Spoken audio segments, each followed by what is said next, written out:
Hello everyone. Do we have karmic influence of the people in our bloodline? For example, if children do something, do we have impact on us? Or when we do something, will it have karmic impact on the children? Or anyone like our parents or our children or people around us or surrounding people, will it have it or not? So it is a very interesting question asked in our community. So I thought we will have to look into it. See the functioning of how karma is captured and how it is seeded and how much percentage each one holds. It's kind of a, how do I say, it's very complex. Nobody can really understand it. Everybody can give only their perspective, including me. So I can only share certain perspective of it here. Nobody can really understand. And even our script doesn't really give in-depth detail about how there are formula kind of thing where you can decode a specific incident into various karmic patterns and root cause and source. Astrology does give you some idea where it happened and why it happened and what is the output of it, but not who and all got affected, complete detail. Maybe the knowledge is lost or we don't have anyone to dig into it.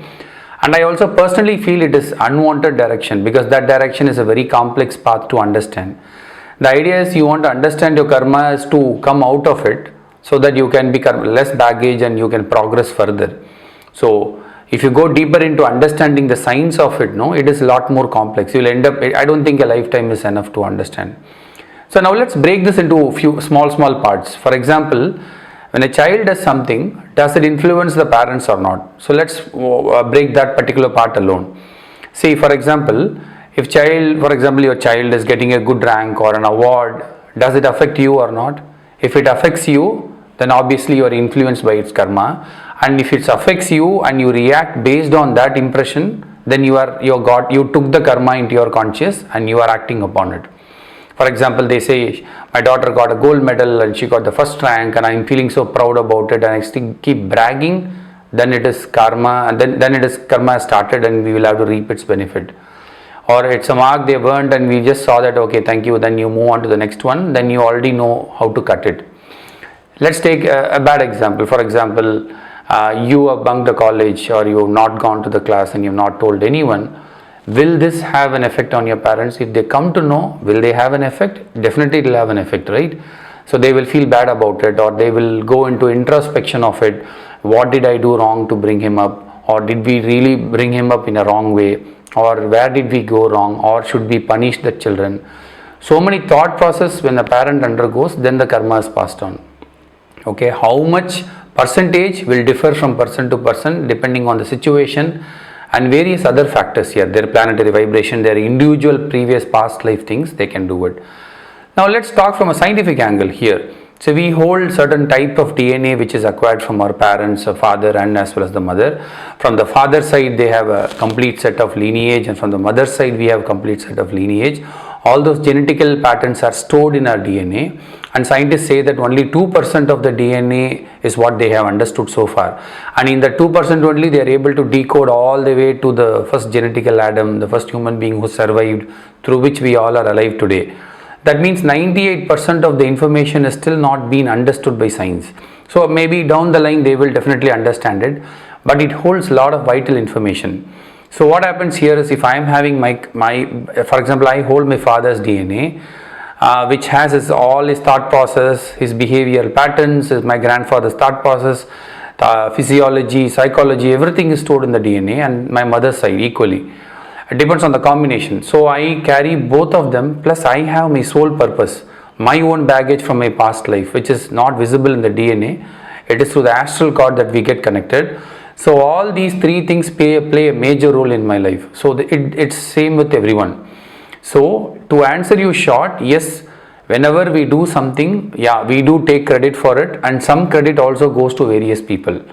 I'll give you another example here is, for example, you are able to say you are very good at certain language. For example, you learn French. So if you are able to use that language for good for mankind, or you have done something good and many people appreciate it and many people's lives got transformed, then if the language is taught to you by parents or if they encourage you to learn it, they also take part of that credit. So they also share that credit. So it is like a percentage, like a royalty, it goes to everyone, and we also share a royalty from everyone.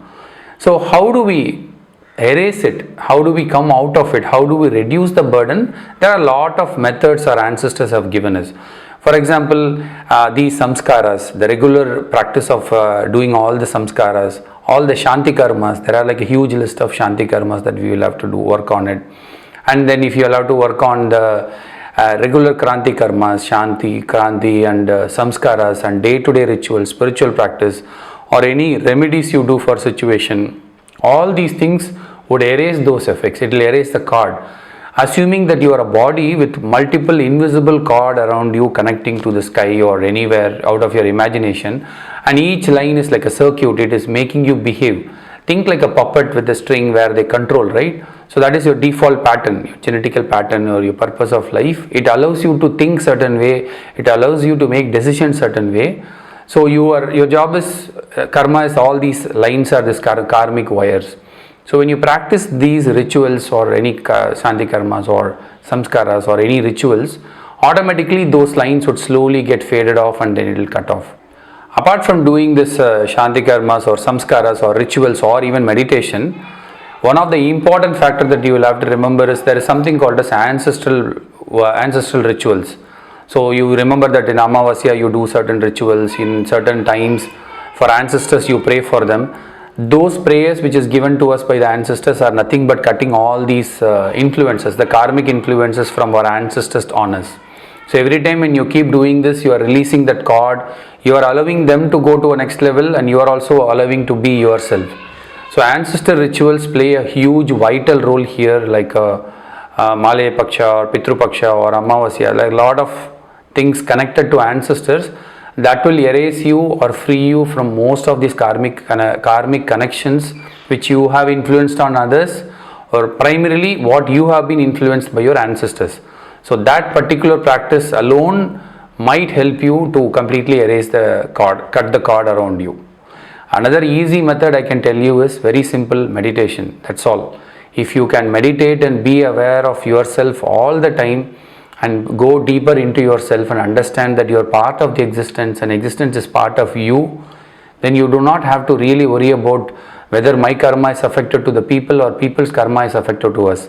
It will once in a while, it will intersect your path of your journey or you will intersect others, but it is only for a short term. But you can completely erase that wire only. So that is my take on it and that's how I see it. So to answer you short, yes, whatever we do, definitely we take a lot of credits for us and few things go and influences the people around us. Definitely it's our children or our parents or people surrounding us will definitely get influenced, and people around us and how much we give space about them in our conscious, we will have an impact of their actions as well. So that's all I have. So focus on the meditation or the spiritual path, and that is the only answer for you for removing karma or not worrying about karma anymore. Okay, that's a very good discussion. It really made me to think multiple factors here. I hope I answered you clearly. In case you did not understand, feel free to ask us in the comment. I'll try to redo this again with better examples, or we can have further discussions in our WhatsApp community and we'll take it further. Thank you, and I'll see you in another interesting video. Bye.